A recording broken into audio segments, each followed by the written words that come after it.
Meaning of hairline. Hairline. Hairline. Hairline. Hairline. The term hairline typically refers to a very thin, narrow line or crack.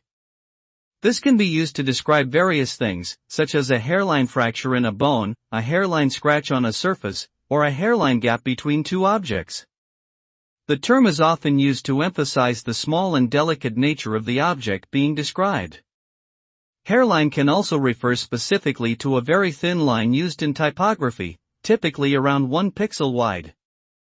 Overall, hairline denotes a very fine, barely perceptible feature.